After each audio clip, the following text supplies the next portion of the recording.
Brittany. We have been talking about how CRPS can affect the mental health of our warrior, and we can see how severe and debilitating these effects can be. So we are going to talk today about a few things that we can do to be there and be supportive and try to help our warrior out. Most important is educate yourself. You need to educate yourself to be aware of what the symptoms and the hypersensitivity of CRPS is. These symptoms are so severe and something that most of us have never experienced that we tend to not think about it. We don't think about the fact that a shower can be excruciating or even putting our clothes on. So these are things that take a conscious effort to be aware of. Next is a combination. Roll with it, be spontaneous, and meet the warrior where they're at, moment to moment. A warrior's day can change just like that. They never know what's going to happen. They never know what version of themselves they're going to be, and that's frustrating for them. And it's frustrating for them when they feel good and then all of a sudden they don't, and then they can't do something.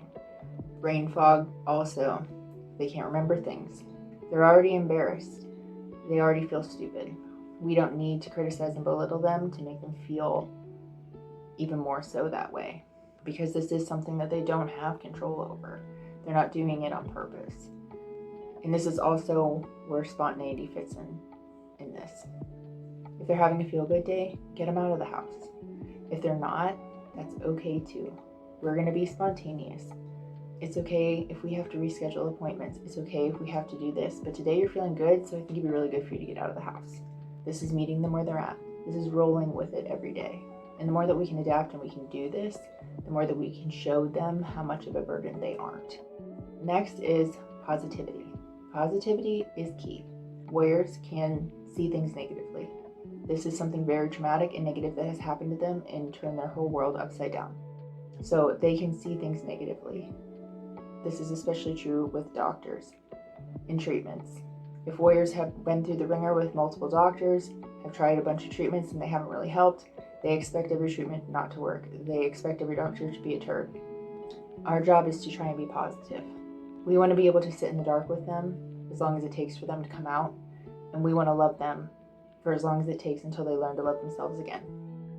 It can be hard to stay positive being around negativity, but I promise you, if you stick with it, it does seep into the cracks and it works its magic.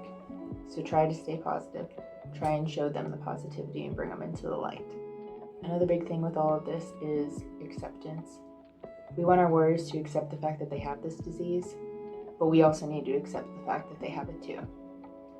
This affects everybody, but we need to understand that we may be going through it with our warrior, but we're doing it pain-free. We need to be there for them, and we need to make sure that they know that they are not this disease. They're still in there, and we need to be supportive. We need to be helpful. It's okay if you can't do this today. It's okay if you need to take a break. We need to respect the limitations. All in all, I hope this helps a little bit. These are just some simple things that we can do.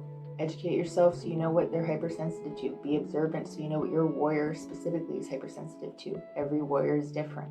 Respect limitations. Roll with it. Be spontaneous. Be positive. Meet the warrior where they're at moment to moment. Communicate open and honestly. And don't take them personally. Because when you're in a lot of pain, you may say things that you don't mean. So don't take them personally. I look at it like this. Other people see anger and rage. I see what's underneath it. Anger and rage are a secondary emotion. I see the pain. So try and remember that. The anger is not your warrior, it is the pain. So I hope that this all can help and we can be there and we can be supportive for our warriors. It's not easy, I promise you.